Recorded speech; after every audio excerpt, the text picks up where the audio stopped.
Alerta en C5N, esto ocurrió en Ecuador. Sicarios mataron a un fiscal, por supuesto un mensaje sumamente mafioso y tiene que ver también con el narcotráfico. Se lo vamos a preguntar a Agus Rivas. A ver, Agus, estamos viendo que el momento en el que lo van a asesinar directamente. Son minutos después de que lo acribillaran, 40 disparos de bala. 40. Sí, eso es lo que estás viendo en el parabrisas de ese vehículo que transportaba no solamente al fiscal, sino a su asistente. De milagro, la asistente resultó ilesa, pero el hombre, por supuesto, perdió la vida. Estamos frente a un nuevo caso de magnicidio, que no es el primero y que además se suma a la amenaza que le hicieron en el día de ayer a la fiscal general de la Nación en Ecuador. Una amenaza de muerte. Pero vayamos por partes. A ver, sí. Esto es lo último que sucedió, la última información. El fiscal se llama Leonardo Palacios. Había asistido a una audiencia donde se había juzgado a 2 personas procesadas por asesinato.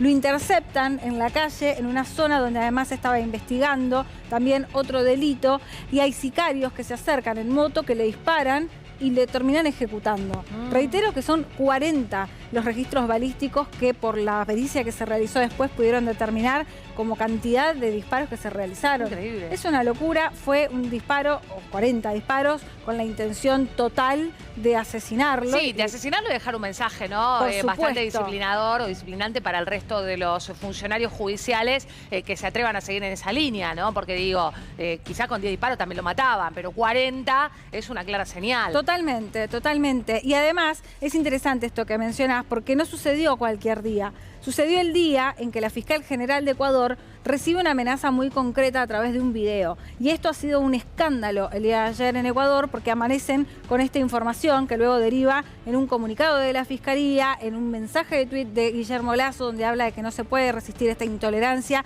y falta de respeto a las instituciones democráticas. ¿Y qué dice ese mensaje? Es un mensaje grabado en video donde se ve a un grupo criminal que no está identificado y que le dicen a la fiscal nada más y nada menos que puede llegar a ser el próximo objetivo militar de la banda si no deja de entrometerse. ¿En qué? Mirá. A ver, escuchémoslo. Honor a la verdad. La vez pasada te me salvaste porque alguien habló por ti. Pero esta vez no creo que te me salves. Tengo todas tus ubicaciones, hasta la de la ciudadela del condado. Ya vas a cumplir años. No quiero arruinarte tu fiesta, matándote a tu hija, porque antes de matarte te hago llorar y sufrir. Esto es fácil y sencillo. Si no te vas por las buenas, te vas por las malas. Y por las malas te mando a festejar al infierno. Así que decide bien. Yanita, no hagas que use todo mi poder, mi gente, mis armas, que son más de lo que tú piensas y te imaginas. Creo que esto está demostrado, así que decide bien. Bueno, el testimonio es aterrador, ¿eh? Uno ve esas imágenes y la verdad es que es muy preocupante. Agus, la vamos a saludar a Karen Cajamarca, que es colega, es periodista en Ecuador, para que nos cuente un poco más de lo que pasó con este fiscal. ¿Qué tal, Karen? Buenos días. Aquí Paula y Agustina te saludamos. Lo primero que te quiero preguntar es ¿cuál era el perfil de este fiscal? ¿Era una persona que claramente estaba involucrada, por ejemplo, en la lucha contra el narcotráfico o no? ¿Qué nos podés contar de la víctima en principio? ¿Qué tal, compañeras en estudios? Un gusto saludarles desde acá, desde Ecuador. En realidad es un tema un poco complicado porque el país se ha venido envuelto en varios temas, en varias situaciones de inseguridad.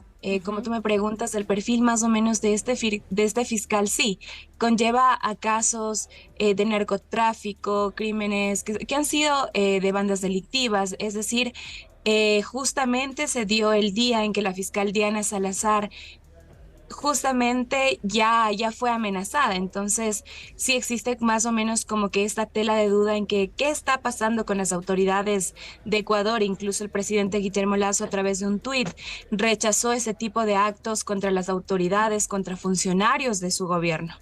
Karen, quiero consultarte para que nos des una mirada desde lo que sucede allá, porque para nosotros es como si en el último año, año y medio, se hubiesen acelerado este tipo de actitudes mafiosas y la proliferación de las narcobandas, ¿no? Y el narcoterrorismo en Ecuador. ¿Cómo se explica que haya explotado tanto este tema? Sí, justamente ha sido un tema que ha sido muy cuestionado en el gobierno del presidente Guillermo Lasso, la inseguridad, este tipo de temas que en realidad han explotado, como ustedes mencionan, fiscales, funcionarios, varias personas han sido amenazadas. La fiscal Diana Salazar incluso está involucrada y ha sido acusada por plagio en su tesis. Ella también menciona, en su tesis de grado, ella también menciona que es simplemente una estrategia para aquellas personas que están siendo investigadas por la fiscalía. Entonces, sí hay parte y parte, pero en realidad el gobierno del presidente Guillermo Lasso ha sido cuestionado porque quizás no ha sabido presuntamente manejar ese tema de la seguridad en el país. Claro, bueno, de hecho, tal es así que estamos ante un inminente adelantamiento de las elecciones, ¿no? Por la pérdida total de la credibilidad de este presidente. Y quería preguntarte, Karen, si este es un caso que conmociona a Ecuador o si han tenido, por ejemplo, episodios de características similares a este que estamos contando. Sí, en realidad no es algo como tal que conmociona al país, es un caso más de lo que se ha escuchado, como mencionaba, varios funcionarios siempre se han quejado, jueces, que no ha existido como tal un respaldo por parte del gobierno, porque ellos también investigan casos que son muy complicados para el país, pero no han recibido este respaldo. Incluso hubo una temporada que decían que no tenían los recursos necesarios para trabajar y como tal desarrollarse como jueces, pese a que en Ecuador también los jueces han sido muy criticados por no ser parciales en los casos que ellos han llevado. Karen, quiero consultarte sobre la percepción de la justicia allí en Ecuador. Un poco lo estabas mencionando, pero relacionado al juzgamiento, ¿no? y a las condenas respecto principalmente del narcotráfico, pero también del sicariato y de los delitos conexos a este tema. ¿Es realmente posible llevar adelante estas causas o está complicada la justicia en este momento en Ecuador?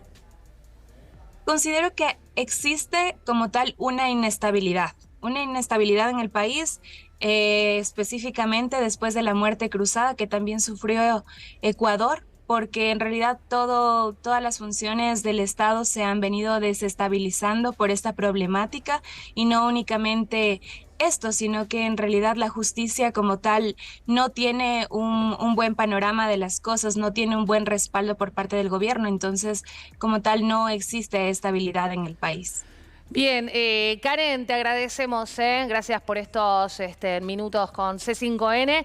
Te mandamos un abrazo y mientras tanto, Agus, vos sabés que me estaban pasando información, un colega analista internacional que me decía que 7 de cada 10 empresarios tienen que pagarle a las bandas justamente por las extorsiones que hay y por eso después el discurso de la derecha se impone tanto a pocas horas de que, como decíamos, haya un nuevo ciclo electoral allí en Ecuador. Perdón, los empresarios, sí, los camioneros y también los pequeños comerciantes. Déjame sumarte una cosa muy chiquita, que este asesinato se produce en una de las pocas regiones donde está dictado el estado de excepción y prorrogado. Así que es increíble que realmente siga sucediendo. Gracias, Agus.